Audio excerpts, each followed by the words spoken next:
In the dawn age of Westeros, before the coming of man and the raising of castles and cities, there were only the children of the forest. Little is known of them now, but it is said they were small in stature, dark and beautiful, and no taller than children when grown to manhood. They lived in the depths of the forests and hidden villages, crannogs and caves. They hunted with weirwood bows and armed themselves with blades of obsidian. Their wise men were called green seers and were possessed of a powerful magic. They worshipped nameless, faceless gods of the forest, stream and stone. According to legend, it was they who carved faces in the great white trunks of the majestic weirwoods. Their deep-cut eyes were red with sap and ever watchful. 12,000 years ago, the first men came from the eastern continent, crossing a land bridge called the Arm of Dawn. Riding their great horses and wielding weapons of bronze, they cut down the children's forests and weirwoods. A terrible war raged between the children and the first men that lasted for centuries. At long last, the two races sought an end to the years of horror and bloodshed. They met on a small isle in the centre of a great lake called the God's Eye. It was there they forged the pact. The first men would be granted dominion over the coastland, the mountains, the high plains and the bogs, but the deep forest would forever belong to the children, and no weirwood tree would ever again fall to man's axe. To seal the pact before the gods, the children carved a face in every weirwood tree on the island, which came to be known as the Isle of Faces. But the pact could not withstand the coming of the Andals, a race of tall, fair-haired warriors. They attacked with fire and weapons of steel, slaughtering the children of the forest wherever they could find them, burning out their weirwood groves, hacking away at the faces of the old gods, and spreading their own religion through the land. Centuries of war followed, and the Andals conquered every kingdom in Westeros, save one, the North. The kings of winter were able to withstand the Andal invasion, and descendants of the first men dwell there to this day, and continue to worship the old gods. As for the children of the forest, those who survived the slaughter were said to have fled far north and have not been seen again.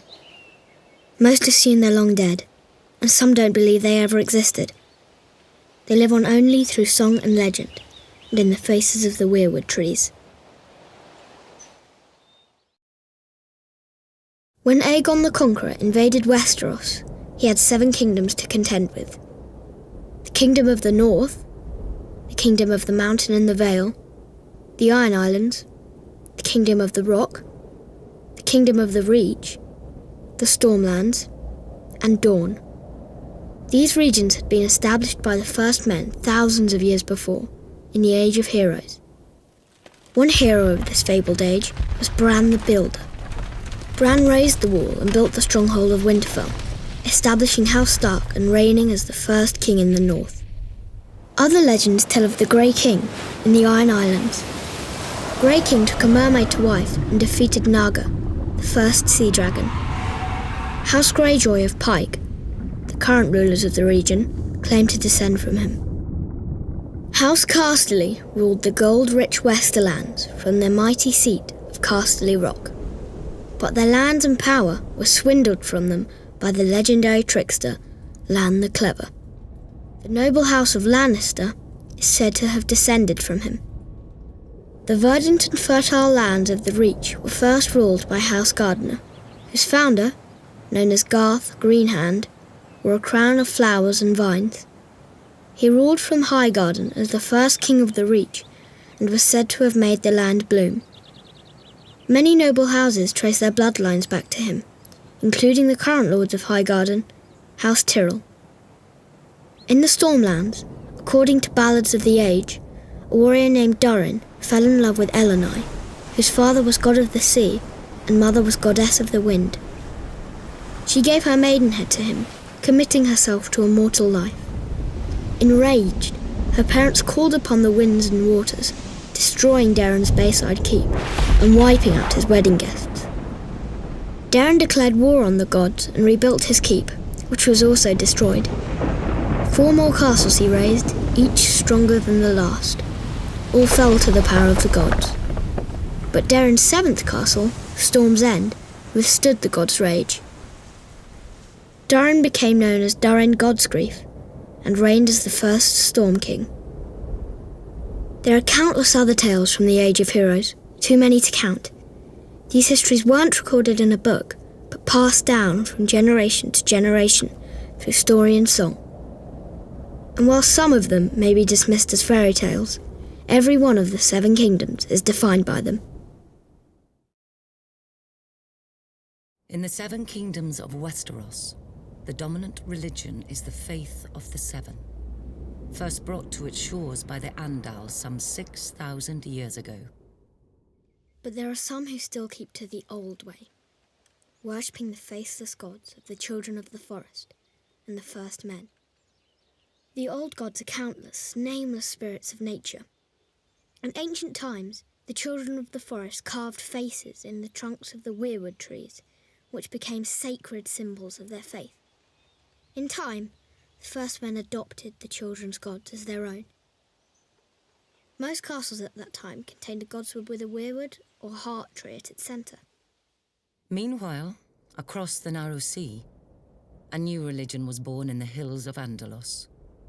According to legend, the god of 7 revealed itself to the Andals, and the invasion of Westeros followed soon after. The Andals sailed across the sea on ships armed with weapons of steel. Some warriors carved a 7-pointed star into their skin as a symbol of their new faith. The invaders destroyed most of the weirwoods in the southern lands, slaughtered the children of the forest wherever they could find them, and conquered every kingdom of the first men, save the north. In time, the faith of the 7 spread like wildfire throughout the land. The 7 is a single deity with 7 aspects, each symbolising a different area of life, though most people refer to the 7 as separate gods. The mother is prayed to for mercy and watches over fertility, childbirth, and peace. The father sits in judgment over souls. The warrior is prayed to for protection, valor, and skill in battle. The crone is the symbol of wisdom and foresight. The smith watches over creation and craftsmanship. The maiden symbolizes purity, love, and beauty. Finally, there is the stranger, rarely prayed to, who represents death. The faith is highly organized and deeply influential in Westerosi politics and culture as the official religion of the monarchy.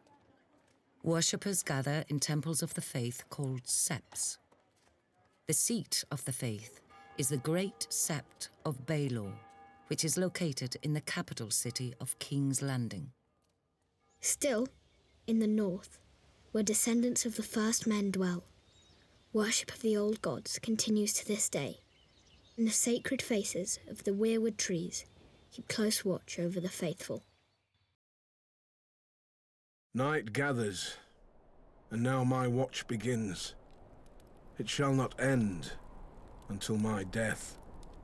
I shall take no wife, hold no lands, father no children. I shall wear no crowns and win no glory. I shall live and die at my post. I am the sword in the darkness. I am the watcher on the walls. I am the shield that guards the realms of men. I pledge my life and honor to the Night's Watch, for this night and all the nights to come. Legend tells of a winter that lasted a generation, and of a vast and terrible darkness that fell across the land. It came to be known as the Long Night. In the midst of this darkness, the White Walkers emerged from the far north. With their armies of the dead, they waged war against the living, laying waste to villages and holdfasts, leaving terror and destruction in their wake. After years of brutal conflict and unbearable loss, an alliance of the first men and the children of the forest managed to drive the walkers and their minions back into the frigid northern wastelands from whence they came. To prevent another invasion, the first men erected the Wall, a massive fortification 700 feet in height, stretching from the Frostfang Mountains in the west to the Bay of Seals in the east. It was a structure unlike any ever built. Indeed, some maintain it could only have been completed with the aid of giants, or using the powerful magic of the ancient children of the forest. Men were required to guard and maintain it, and thus the Night's Watch was born. A sworn brotherhood, tasked with defending the realms of men against the dark forces that lay beyond. Upon taking his vows, a brother of the Night's Watch serves for life. It is a life of hardship and great sacrifice, so the oath must not be taken lightly. The punishment for desertion is death. The Night's Watch is divided into 3 vital branches: the Rangers, the Builders, and the Stewards. While all Black Brothers are expected to take up steel should the need arise, the Rangers are the true warriors of the Watch. Centuries come and gone, and although the White Walkers have yet to return, another threat has emerged. Barbarian tribes known as Wildlings. The Rangers are charged with defending the realm against these lawless savages. The Builders are carpenters, masons, miners, and woodsmen, tasked with maintaining the wall, as well as its various keeps, towers, and structures, which have fallen into disrepair over the years. The Stewards serve as cooks, butchers, and hunters. They tend to the horses and messenger ravens, sew clothing, gather firewood, and bring supplies up from the south. The Night's Watch is a diverse group. Proud volunteers from noble houses stand side by side with petty thieves conscripted from dungeons. Class distinctions are left behind, as are past misdeeds. A man gets what he earns on the wall, and even the lowliest gutter snipe can rise up in rank if he proves himself worthy. For thousands of years, the brothers of the Night's Watch have stood their lonely vigil. As the seasons changed, as brutal wars raged in the south, as dynasties rose and fell, the Night's Watch endured. We are the swords in the darkness. We are the watchers on the wall. We are the shields that guard the realms of men.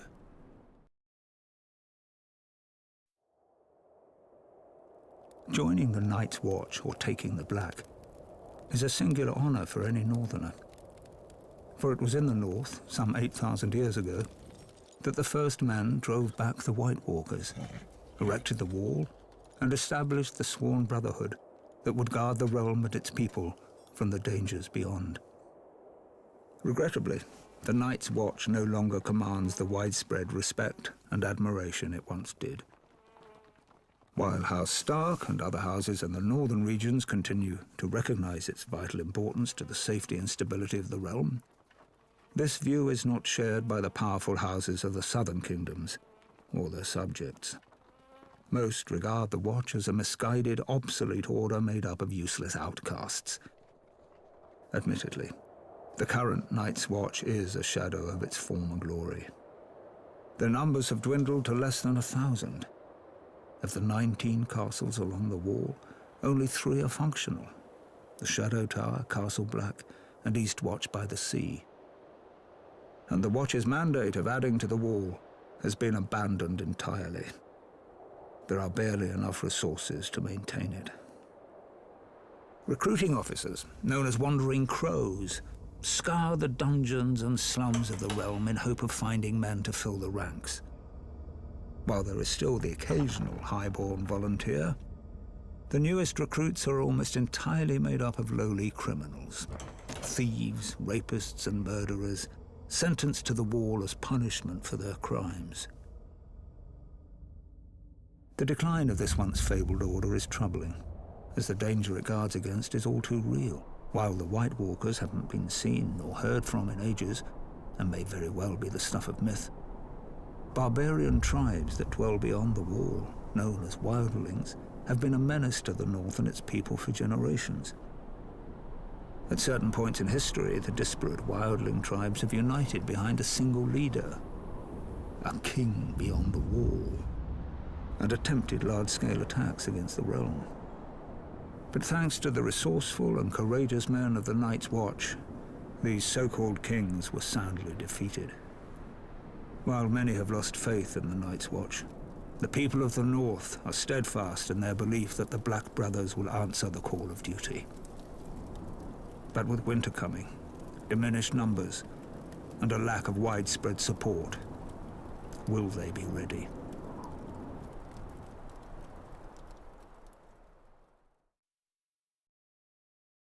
Long ago in the wintry north, an army of demons emerged from beneath the icy ground and spread darkness and despair across the land. Astride their monstrous spiders, flanked by giants, they wreaked havoc on the innocent, slaughtering thousands. All hope was lost until the fearless warriors of the first Night's Watch drove them back into the wintry mountains and built a magic wall to keep them from ever invading again. These stalwart brothers in black continue to protect us even to this day from the evils that lurk in the shadows. An absurd lie. A fairy tale spun by many a wet nurse in the north. To be sure, a giant wall does exist. A triumph of engineering, perhaps, but not of magic. As for the Night's Watch, there may have been a time centuries ago when there was prestige and honor in the miserable monastic life of a Black Brother. But now, the Wall has become a glorified penal colony, full of outcasts, criminals, and assorted ne'er-do-wells. Today, a typical man of the Night's Watch most likely started out a lowly beggar, or a rapist, or a village idiot. As for the few high-born watchmen, they either fought on the losing side of a war, or were disowned by their parents for one reason or another. Those who persist in defending the Night's Watch will claim the Seven Kingdoms need protection from the wildling tribes of the far north. But there's little to fear from those primitives. They're a nuisance, but not sophisticated or powerful enough to be a significant threat to the realm. And any talk of White Walkers returning with their armies of the dead and their giant spiders and their snarks is just that. Talk. In the far southwest of Westeros, at the mouth of the river Honeywine, lies the great stone city of Old Town. It is home to the Citadel, where men and boys from throughout the kingdoms come to receive their training as Maesters. Maesters play an integral role in Westerosi society, serving as scholars, healers, and advisors to the nobility of the Seven Kingdoms. This venerable order of learned men dedicate their lives to serving the realm, and are sworn to occupy a neutral position when it comes to power and politics. Upon completing his training at the Citadel and taking his vows, a Maester renounces his family name and takes a vow of celibacy. He is assigned to a castle or keep, and duty-bound to serve as its counselor and healer, even if control of the castle changes hands. A Maester's allegiance is to the realm, not to any one family. His badge of office is a great chain, forged from links of different metals which he wears around his neck. It is a reminder of his role as a servant of the realm, and is never to be removed. A Maester forges his chain with study, and each link represents the mastery of a different kind of learning. For instance, a silver link signifies mastery of the medicinal arts. A golden link represents the study of money and accounting. An iron link indicates knowledge of warcraft.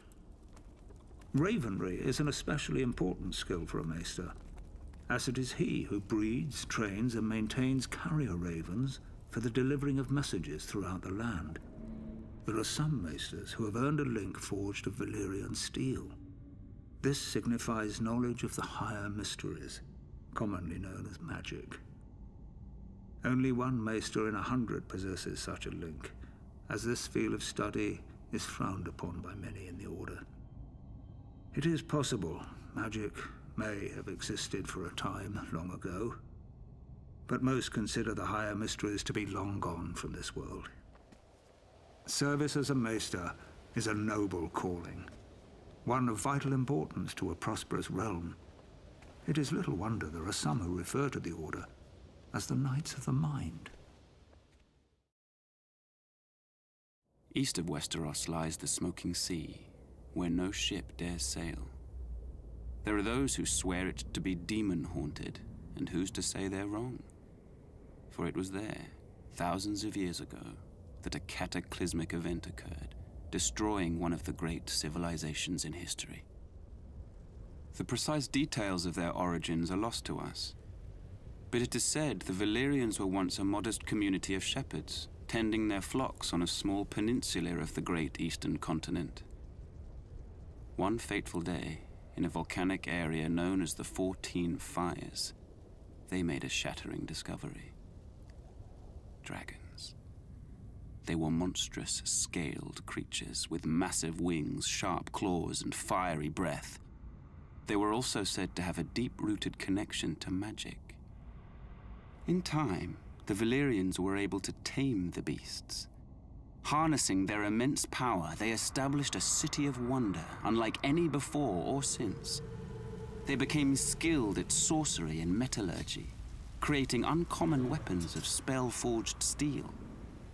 Wielding these weapons astride their dragons, the Valyrians conquered the surrounding lands and slowly expanded west. At the time, the Giscari Empire dominated much of the great eastern continent and tried to stop Valyria's expansion. The Giscari legions attacked the Valyrians 5 times, but could never defeat them. Finally, the Valyrians marched on their capital, Old Gis, and obliterated it, turning its streets and buildings to ash with dragon flame, and wiping the Giscari people and their culture off the face of the earth. The Freehold of Valyria, as it came to be known, became the most advanced civilization in the known world, with its own language, gods, and culture. The Valyrians' reach extended far and wide, covering most of the continent. Great cities were built and roadways paved, all of which led back to Valyria. The Freehold would prosper for nearly 5,000 years. But it was not to last. An event that became known only as the Doom laid waste to the Valyrians, their capital city, and its surrounding lands. The peninsula itself was shattered, becoming what is now the Smoking Sea.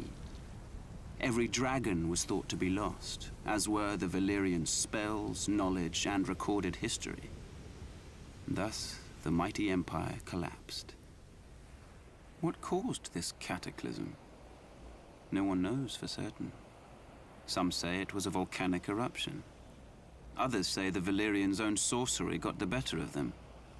In any event, the Doom's devastation of the Valyrian people was total, with the exception of a small rocky island in the narrow sea, Dragonstone. For it was there that the Targaryens, the last of old Valyria, dwelled. They would lie in wait for another 100 years before unleashing the fury of the dragon on another continent, Westeros. The days of the Andals were numbered. One by one, their so-called kings were bending the knee or facing the wrath of Aegon Targaryen.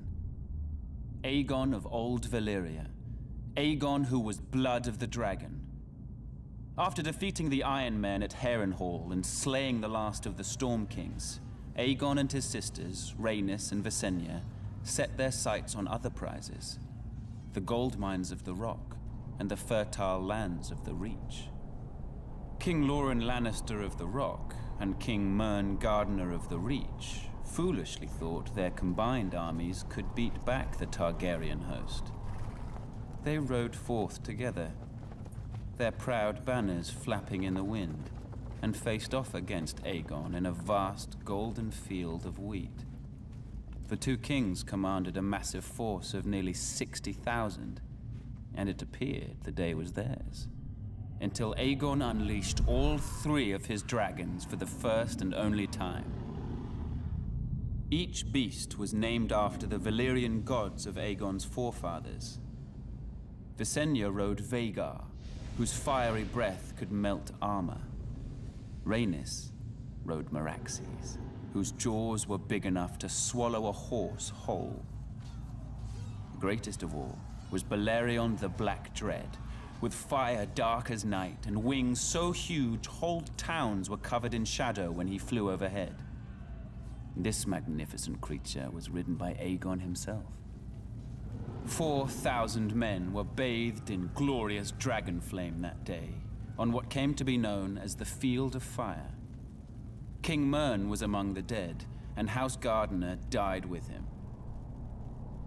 His stewards, the Tyrells, surrendered his ancestral stronghold of Highgarden to Aegon, and were appointed Lords Paramount of the Reach and Wardens of the South.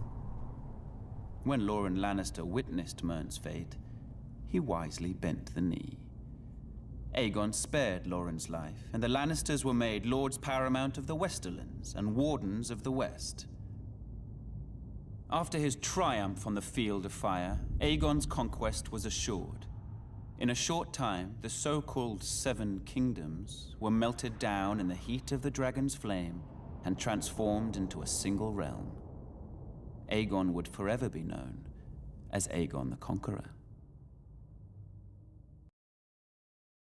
The ascension of Aegon Targaryen was confirmed, and the fate of the 7 kingdoms sealed on the Field of Fire. Kings Loren Lannister of the Rock and Mern Gardener of the Reach stood against Aegon's invasion. They commanded a united force of 600 banners, 5,000 mounted knights, and 50,000 men-at-arms.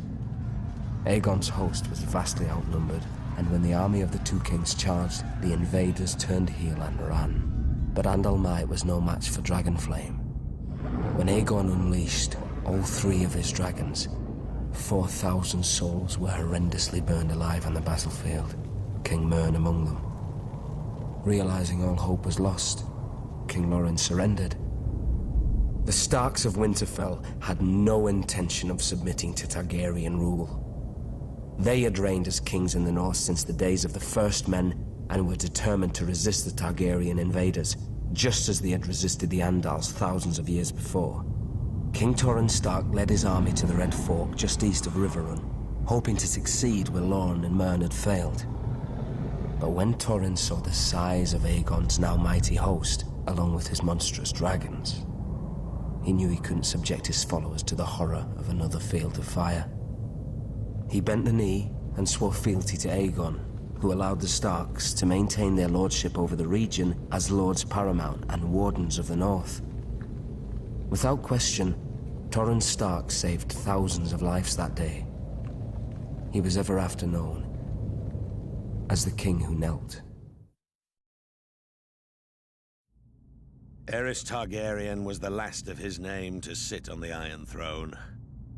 Known far and wide as the Mad King, his was a reign of instability and terror.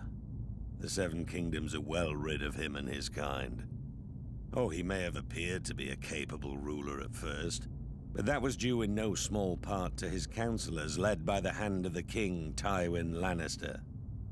There may have been years of peace and prosperity during Aerys' reign, but it was Tywin who was really running the country, as Aerys spiraled further and further into insanity. The dragon spawn were famous for losing their minds. It was the price they paid for centuries of keeping the bloodlines pure. And Aerys more than happily continued the noble sister-fucking tradition of his forefathers. As the years passed, Aerys' behavior became increasingly erratic. He cut himself so often on his Iron Throne, many referred to him as King Scab. though never to his face. It was rumored he had developed an obsession with wildfire, and was known to inflict horrific punishments on those he considered enemies, including burning them alive. As his paranoia and bloodlust grew, he had a bitter falling out with Lord Tywin, who had served the crown faithfully for 20 years. At least Tywin was able to leave the job with his life and fortunes intact. Subsequent hands of King Aerys weren't so fortunate. Then the Targaryens went too far. The Crown Prince Rhaegar abducted Lyanna Stark, daughter of Rickard Stark, the Lord of Winterfell. She was my betrothed. She was my beloved. Beautiful and spirited woman, and I loved her more than life itself. Rhaegar went south with Lyanna, hiding her away in Dorne. What harm he inflicted on the poor girl, the gods only know. Brandon Stark, Lyanna's eldest brother, was outraged. He rode to King's Landing to confront the king and demand his sister's safe return. Instead, Aerys had him executed, his father, Rickard Stark, as well. There wasn't much left to discuss after that. Aerys feared their loved ones would seek revenge for what he did. He was right to be afraid. Aerys wasted no time in calling for the heads of Brandon's younger brother, my friend Eddard Stark. And my head too, of course. I'm sorry he didn't come looking for it himself. Alongside Jon Arryn of the Vale, the man who fostered Ned and I as children, Baratheons, Starks, and Tullys all called their banners. Once our rebellion began, the Mad King's days were numbered. As word of King Aerys' erratic and troubling behavior spread throughout the Seven Kingdoms, Lord Rickard Stark continued to serve his king faithfully as Warden of the North. The proud father of 4 children, his daughter Lyanna, was engaged to Robert Baratheon, the young lord of Storm's End. Centuries of peace between the North and the Iron Throne ended the day Rhaegar Targaryen, Prince of Dragonstone, abducted Lyanna. Enraged, Brandon Stark rode to King's Landing, demanding the release of his sister and the death of Rhaegar. Aerys arrested him for treason, and called his father to come to the capital to ransom him. When Lord Rickard complied, Aerys, now utterly mad, arrested him for treason as well. Lord Rickard demanded a trial by combat. Aerys declared fire the champion of House Targaryen, and had Lord Rickard suspended from the rafters of the throne room while pyromancers lit a blaze beneath him. As he burned, Brandon was brought into the throne room.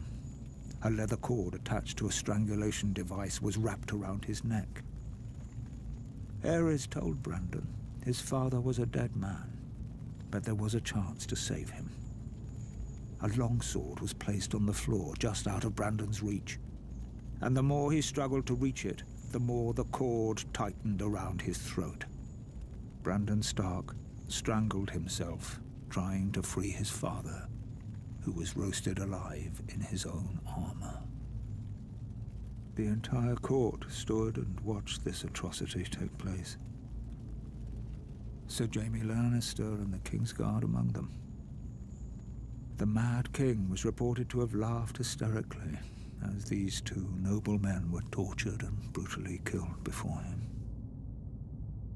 Seeking to rid the world of all his supposed enemies, Aerys called for the head of Rickard's younger son, Eddard Stark, and Lyanna's betrothed, Robert Baratheon. He sent word to Lord Jon Arryn, who had fostered both young men at the Eyrie, to apprehend them. Instead, Lord Arryn joined Houses Stark and Baratheon in rebellion. Robert vowed to kill Rhaegar Targaryen and get his beloved Lyanna back. As Aerys Targaryen's behavior grew more and more erratic, The task of ruling the Seven Kingdoms fell to me, Tywin Lannister. I had served Aerys for nearly 20 years, and as a result, the realm had prospered. The royal coffers were full, the land was at peace. But Aerys grew increasingly hostile, jealous of the success many credited to me. My power and influence unnerved him. The captain of my personal guard, Sir Elyn Payne, was once overheard making offhand comments regarding who was the true ruler of Westeros. When the king was given this information, he had Elyn Payne's tongue ripped out with hot pincers. It was my desire to unite the houses of Lannister and Targaryen through marriage. My daughter Cersei would marry Aerys' eldest son, Prince Rhaegar. Such a union made perfect sense for all parties. However, Aerys' senses had begun to leave him quite some time earlier. Instead of uniting the royal family with its most loyal and powerful ally, Aerys chose instead to insult my family, indicating that such a match was beneath Rhaegar. Instead, he chose Elia Martell of Dorne to be Rhaegar's wife. As if to rub salt in my wounds, Aerys appointed Jaime, my son, to the King's Guard. The King's Guard may be an honor for lesser families than ours, but it is a lifetime appointment that forces him to renounce all family holdings. This creates a difficulty in naming an heir to Casterly Rock. But Aerys knew all that. I had grown tired of the king's constant provocation. Thus, I resigned my post as Aerys' hand and returned to Casterly Rock with my considerable forces. When Robert Baratheon rebelled against the throne, Aerys grew fearful that I would join with Robert's forces and rise against him. He thought himself clever and kept Jaime very close, as if warning me. He sunk deeper and deeper into delusion, paranoia, and violence. I've heard it said he became obsessed with wildfire, a substance which, once lit, cannot be extinguished. Convinced he had enemies all around him, he wouldn't allow blades in his presence, save for those of his King's Guard. Alas, that proved to be his undoing.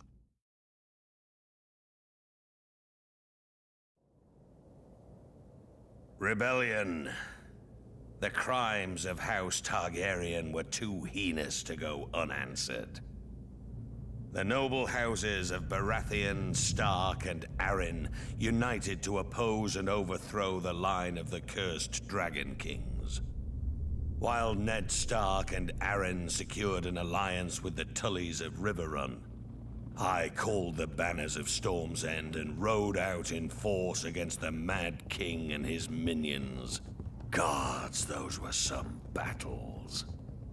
Our first victory occurred at Summerhall, where I faced off against an army of dragon loyalists and won 3 battles in a single day. 3 in one day.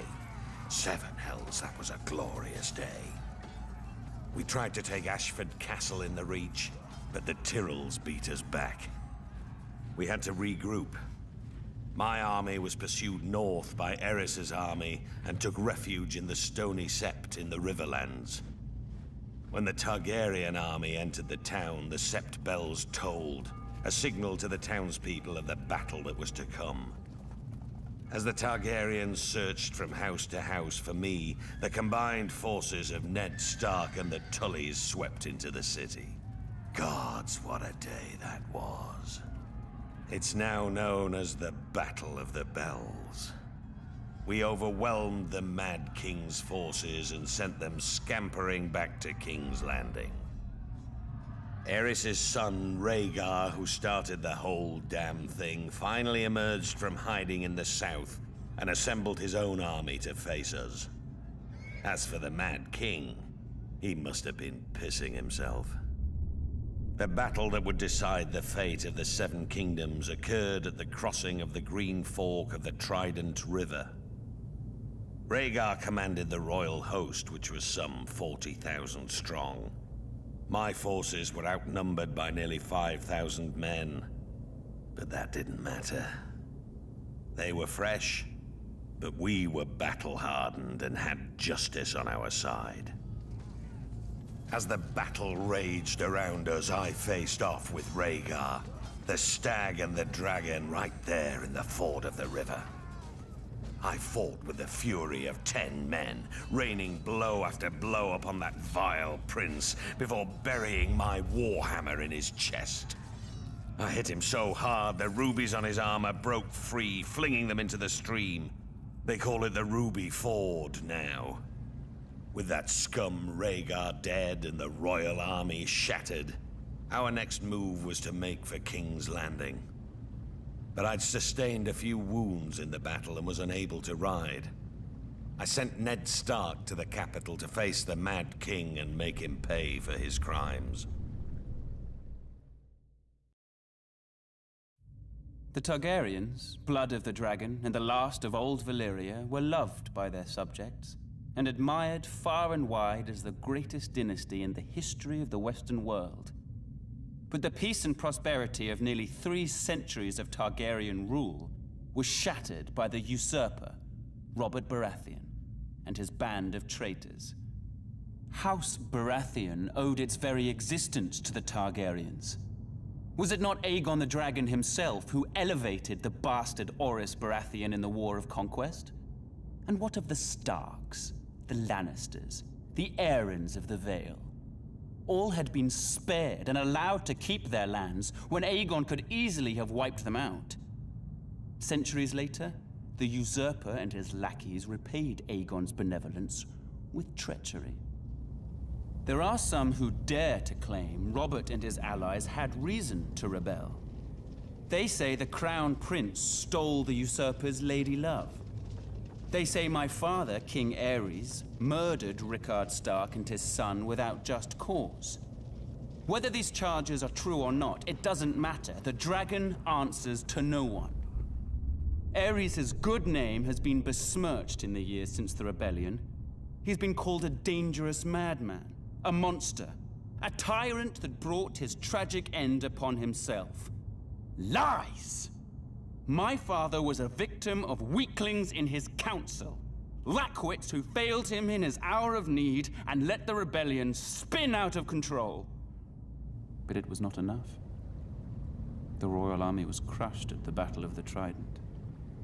It was there the valiant Rhaegar met Robert in single combat, but the gods betrayed him, and he perished by the usurper's hand. As the Field of Fire had marked the end of the Andals centuries before, the Battle of the Trident seemed to herald the end of the Dragon Kings. When word reached the capital of my brother Rhaegar's death, my father Aerys moved to protect me, as I was the surviving heir to the throne. He sent me to the island fortress of Dragonstone, along with my mother, Queen Rhaela, who was great with child. But as my father, my king, Aerys Targaryen, prepared to defend his throne to the bitter end, little did he know of the horrors and betrayals that awaited him and our family. The Battle of the Trident may have been an important victory for the usurper, but it was the treachery and barbarism of Tywin Lannister that sealed the fate of the Targaryen dynasty. My father, King Aerys, had ever been a friend to the Lions of the Rock. Aerys graciously brought Tywin to court, making him the youngest hand of the king in history. He gave him power. He gave him respect. He made it possible for Tywin to restore House Lannister to glory. Aerys and Tywin governed side by side for 20 prosperous years. Still, when the usurper called his banners in rebellion, Tywin Lannister ignored his king's pleas for help and stayed holed up in his stronghold of Casterly Rock. In time, my brother, Prince Rhaegar, was dead. The realm was in turmoil, and the usurper's forces were said to be riding for King's Landing.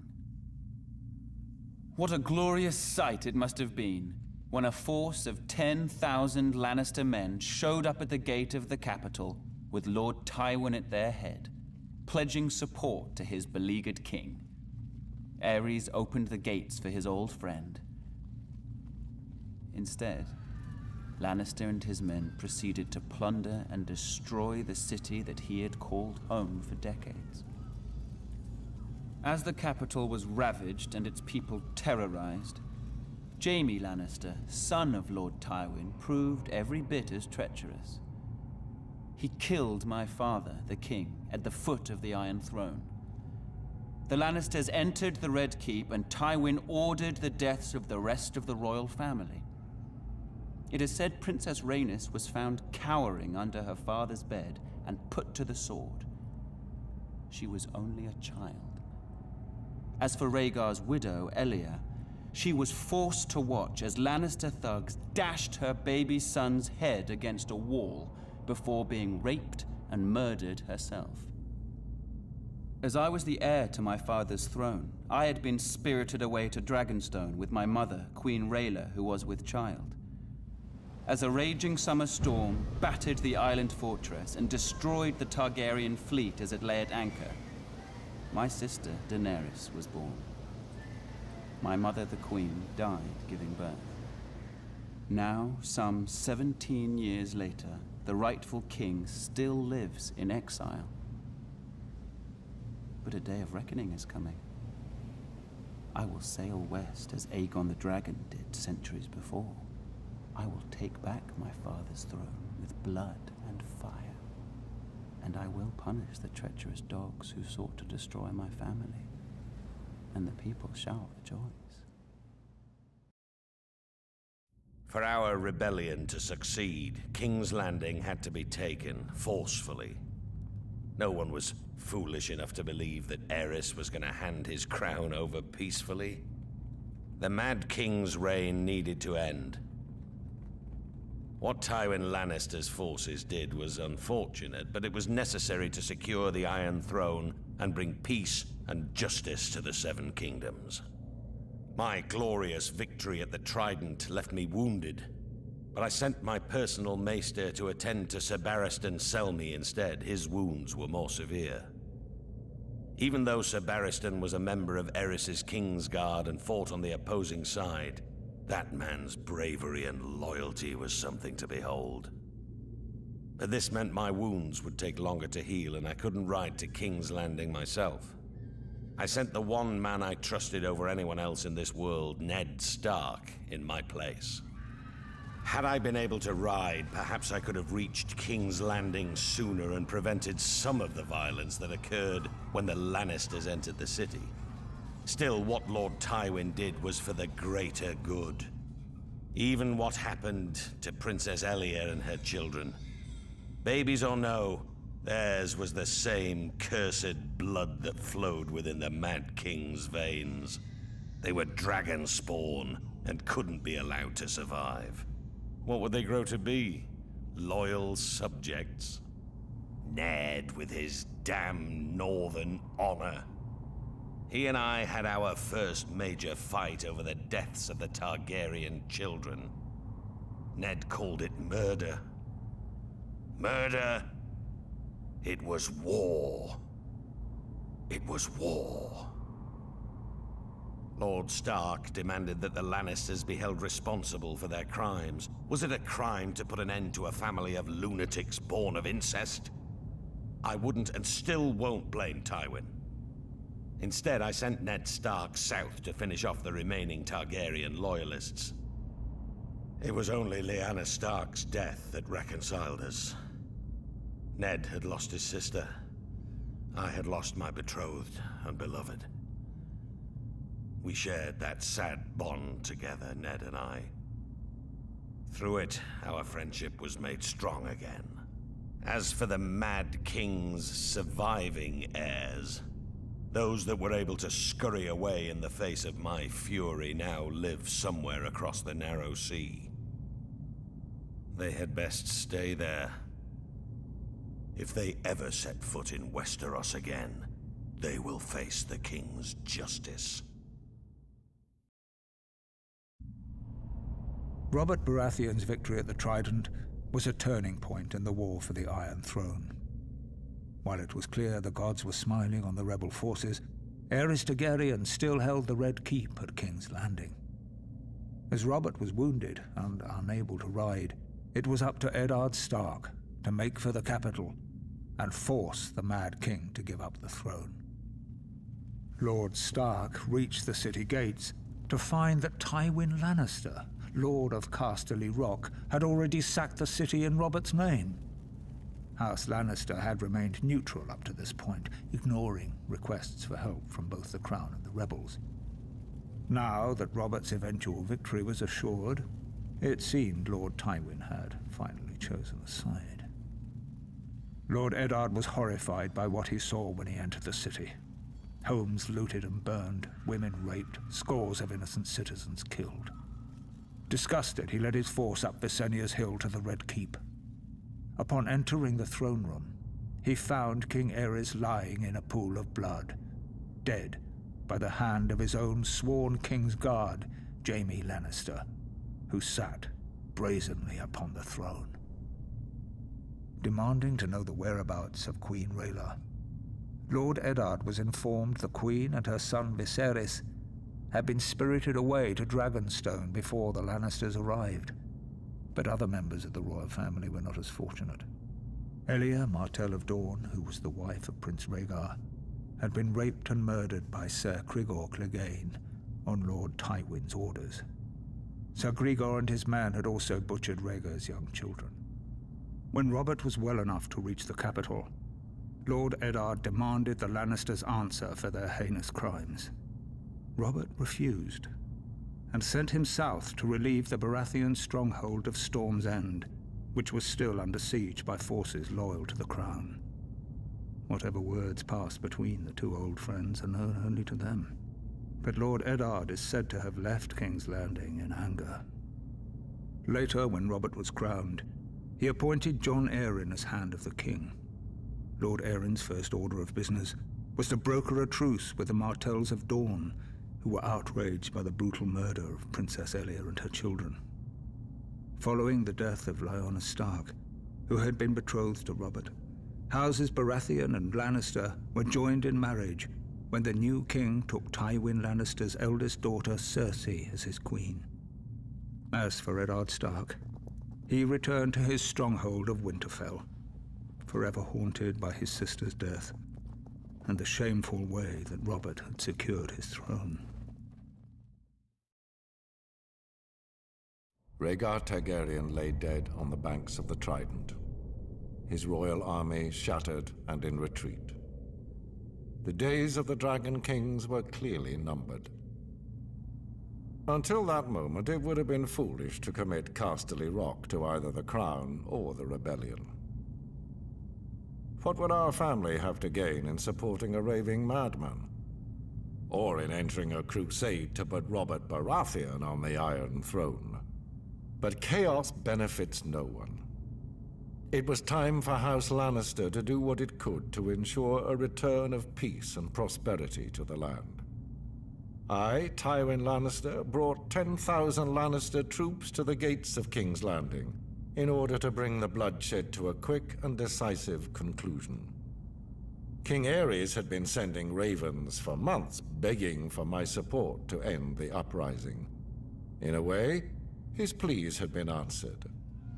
As I had suspected, Aerys opened the city gates and welcomed my men. Our plan was clear: crush Aerys' remaining bannermen and remove the remnants of the royal family as quickly and efficiently as possible. Any alternative meant years of further war and a fragmented 7 kingdoms. Our means were bloody, but the results speak for themselves. As for Aerys, it is true he met his fate at the hands of my son. Aerys had kept Jaime close during the rebellion, thinking himself clever in keeping my son as a hostage, should I decide to pledge support to the rebel cause. This proved to be his greatest mistake.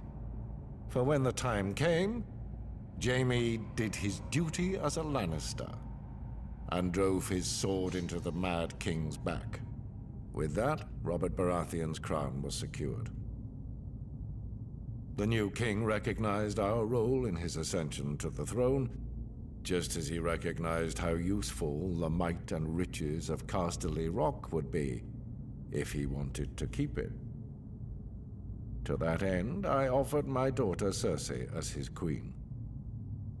Had Aerys not spurned this same offer years earlier, perhaps things would have worked out differently. With Robert and Cersei crowned as king and queen of the Seven Kingdoms, it was a new day. The dragon was vanquished, and the Seven Kingdoms would thereafter belong to the stag and the lion. The Starks of Winterfell trace their descent to the first men in the Age of Heroes. The family's founder was Brandon the Builder, who, in the aftermath of the Long Night, helped establish the Night's Watch. Legend has it he enlisted the aid of giants and the powerful magic of the Children of the Forest to raise the mighty wall, which has protected the realm for generations. He went on to build the ancestral seat of Winterfell and reigned as the first king in the north. The Starks reigned as kings for thousands of years, even withstanding the invasion of the Andals.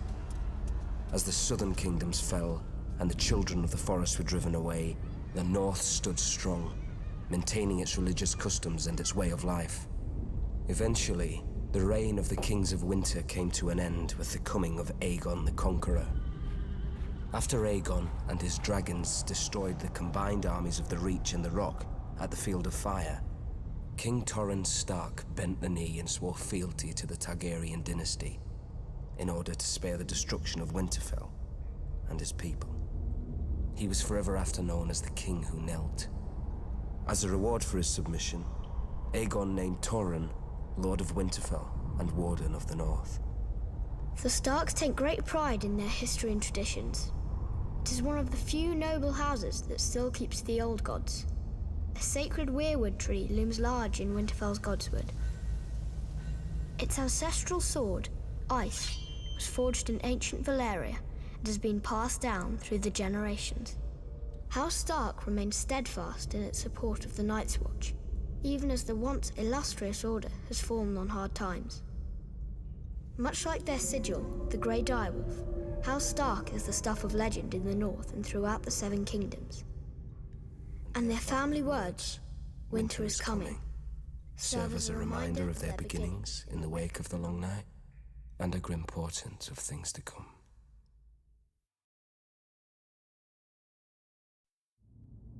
Ours is the fury.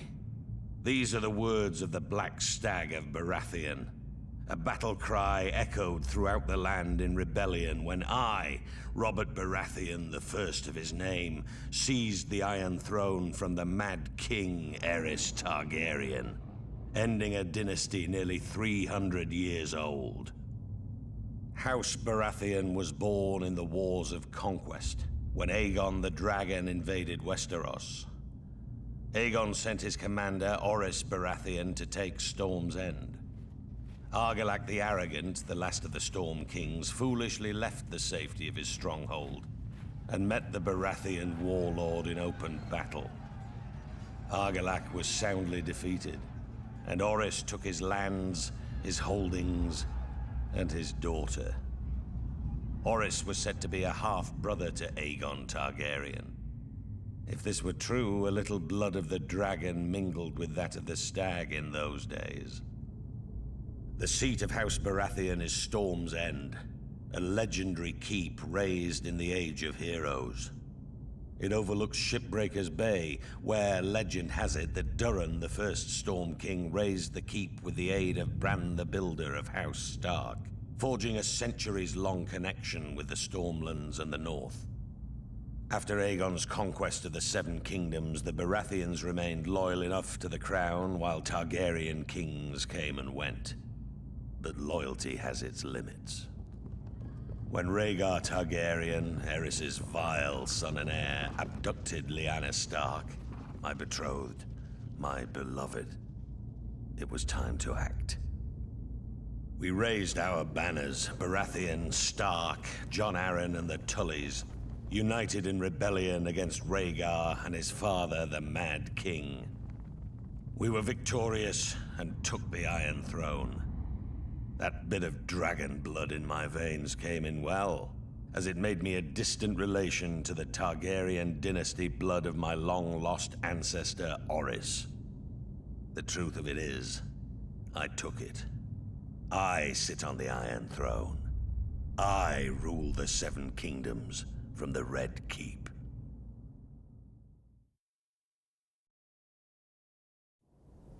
In the snow-capped mountains of the moon, standing high above the rich lands of the Vale, stands the Eyrie. A storied and impregnable fortress said to have been built by the legendary Mountain Kings in the Age of Heroes. It is the stronghold of House Arryn, one of the oldest noble families in Westeros. Their sigil, a soaring falcon over a crescent moon. Their words, as high as honor. The Arryns are direct descendants of the Andal invaders, who sailed across the narrow sea and came ashore at the Fingers. According to legend, Sir Artus Arryn, known as the Winged Knight, soared through the sky atop a giant falcon, landing on the peak of the highest mountain where he defeated the Griffin King in battle. It was the Andals' first great victory over the First Men, and Sir Artus was duly rewarded. He was declared King of the Mountain and the Vale, and the region was renamed the Vale of Arryn. Thousands of years later, Aegon the Conqueror arrived in Westeros.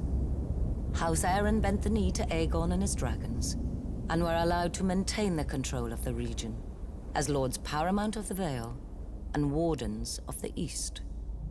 Over the centuries, House Arryn remained loyal to the Targaryen dynasty, until Lord Jon Arryn joined with Houses Baratheon and Stark in rebellion against Mad King Aerys.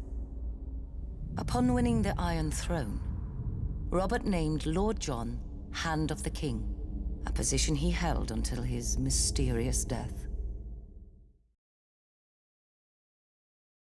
On the far western coast of the continent, high atop a rocky promontory overlooking the Sunset Sea, sits Casterly Rock, ancestral seat of House Lannister. Below it lies Lannisport, one of the great cities of Westeros, a center for trade, culture, and the great Lannister fleet. There are a number of gold and silver mines in the Westerlands, making it the richest region in all of Westeros. One of the most productive mines lies beneath Casterly Rock itself, making House Lannister the wealthiest of all the noble houses. This allows House Lannister to finance many endeavors of other noble houses. Even the king himself has sought credit from Casterly Rock from time to time. We Lannisters claim our descent from the Andal invaders, and through the female bloodline, Lann the Clever. According to the legend, Lann, using only his wits, won Casterly Rock from the noble House of Casterly during the Age of Heroes. The Lannisters reigned as kings of the Rock for thousands of years, and worked to make it the envy of the rest of the Seven Kingdoms. Our time as kings ended, however, when Aegon Targaryen, otherwise known as Aegon the Conqueror, arrived in Westeros with his army. The last king of the Rock, King Loren Lannister, joined forces with King Mern Gardener, the king of the Reach. Together, with 60,000 men, they met the Targaryen host in open battle. History tells us that Aegon unleashed all 3 of his dragons, slaughtering 4,000 men at what came to be known as the Field of Fire. King Mern himself was burned alive that day, and House Gardener turned to ash with him. Seeing both the threat and opportunity the Targaryens represented, Loren wisely surrendered and aided Aegon in his further conquest of Westeros. The Lannisters were thus appointed Lords Paramount of the Westerlands and Wardens of the West, titles we hold to this day. Let us be clear, though. It is neither luck nor royal favor that makes our house prosperous. There have been times in our history where some have thought us weak, lazy, or opulent. My father, Titus Lannister, nearly bankrupted our house with his poor investments, and allowed himself to be mocked openly at court. When our vassal, the Rains of Castamere, dared to rise up against the Lannisters, they learned how dangerous it can be to taunt a lion. I, Tywin Lannister, led the assault on Castamere to put down this rebellion. I made an example of them, to anyone who doubts our might. They even made a quaint song about the fates of the Rains of Castamere. Sadly, there are no Rains left to hear it. Today, the Golden Lion of Lannister is rightly admired and feared throughout the Seven Kingdoms. Our words are, "Hear me roar." But there are other words that should be remembered when crossing a Lion of Casterly Rock. A Lannister always pays his debts. The Targaryen dynasty united the Seven Kingdoms and lasted nearly 3 centuries. It was a dynasty forged in fire, sealed in blood, and destroyed by rebellion. The Targaryens are blood of the dragon, descended from the nobility of ancient Valyria, a once mighty empire in the east. When the cataclysmic doom laid waste to Valyria and its people, the Targaryens survived, having settled on the island fortress of Dragonstone years before. They remained there for a century, until the rise of Aegon the Conqueror. Instead of attempting to reclaim the eastern lands of his ancestors, Aegon sailed west for the Seven Kingdoms, his sisters Visenya and Rhaenys at his side. To keep the bloodlines pure, Aegon continued the custom of his Valyrian ancestors and took both of his sisters to wife. Together, they came ashore on the eastern coast of Westeros, their blazon a dragon with 3 heads, representing Aegon and his sister wives. Their words, fire and blood. While their host was small in comparison to the armies of Westeros that awaited them, Aegon and his sisters had a secret weapon, the last of the dragons. He conquered every kingdom save Dorne, which eventually bowed to Targaryen rule a century later. He had the swords of his enemies melted down by the fiery breath of his dragon, Balerion the Black Dread, and forged into the Iron Throne. The capital city of King's Landing was built on the eastern coast, where Aegon and his sisters first came ashore, and Aegon ordered the construction of a royal castle on its highest hill, the Red Keep. For 300 years, the Targaryen dynasty stayed strong in the face of rebellion, civil war, and plague. But the line of dragon kings was broken when my father, Aerys Targaryen, the second of his name, was overthrown in rebellion. My father was betrayed and slaughtered by Ser Jaime Lannister, a member of his own Kingsguard. His son and heir, my brother Rhaegar, perished on the field of battle at the hands of Robert Baratheon, who claimed the Iron Throne for himself. And so today, the only surviving members of the storied Targaryen dynasty are myself, Prince Viserys, rightful King of the Andals and ruler of the Seven Kingdoms, and my sister, Daenerys. We were spirited away to the free cities of the East by loyalists. Here we have lived in exile ever since, dreaming of a day when we will cross the narrow sea and take back my father's throne.